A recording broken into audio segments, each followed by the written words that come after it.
Ini untuk ayam, karena ekofarming itu selain bisa digunakan untuk tanaman juga untuk unggas, Bapak sekalian ya, baik ayam, itik maupun ya ini bebek ya. Nah ini bedanya umur 1 minggu dan di atas 1 minggu. Nah cc-nya ada 35 cc. Dengan cara apa? Larutan prebiotik ataupun ekofarming ini 1:1, kemudian dibiarkan beberapa menit, kemudian bisa dituangkan ke air minum ayam atau unggas. Nah ini yang membedakan hanya di cc umur di bawah 1 minggu dan di atas 1 minggu.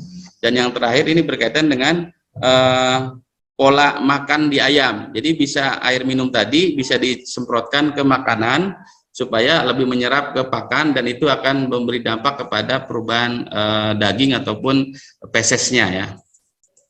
Terus juga bisa untuk domba atau ternak ruminansia. Ruminansia ini ternak yang memamah biak, artinya setelah makan tidak langsung diproses, jadi diolah lagi di dalam lambungnya ya, pencernaannya. Nah caranya sama, jadi larutan ekofarming itu dilarutkan 1:1, kemudian bisa diberikan ke minumnya ya.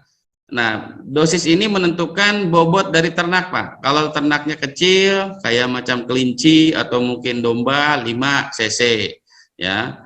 Kalau untuk ternak sapi 10 cc per liter air minum ya.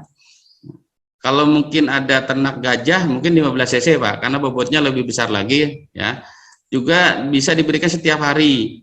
Terus juga untuk pakannya juga bisa diberikan sesuai dengan pola pemberian pakan. Nah air minum tadi yang sudah dibuat bisa disemprotkan ke pakannya. Nah itu saja Pak untuk berkaitan aplikasi ekofarming buat ternak domba, sapi dan sebagainya. Nah ini yang terakhir mungkin ya berkaitan aplikasi ekofarming untuk kolam ya, tambak. Nah ini mungkin bisa dibacalah ya, nanti ini 1 tub banding 1 sama. Ini kebutuhan untuk tambak 1 hektar 4-5 tub itu disemprotkan di dasar kolam untuk kolam yang baru.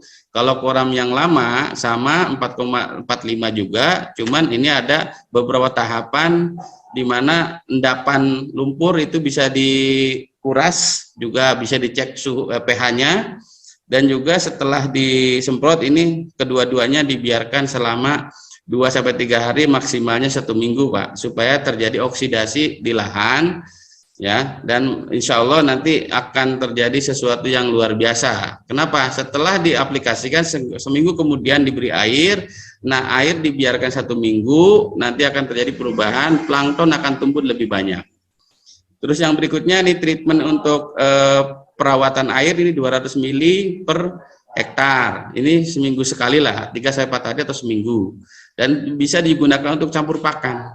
Campur pakannya nanti disemprotkan dengan dosis 5 ml per 1 liter, kemudian bisa disiramkan ataupun disemprotkan ke pelet atau pakan udang atau pakan ikan sampai ya minimal lembab, baru setelah agak sedikit agak kering sekitar 12 menit baru ditaburkan ke tambak itu sendiri, artinya jadi pakan ikan baik udang maupun kolam yang ada. Yang penting ini khusus tanam kolam yang dasarnya adalah tanah dan juga airnya tidak mengalir Bapak sekalian.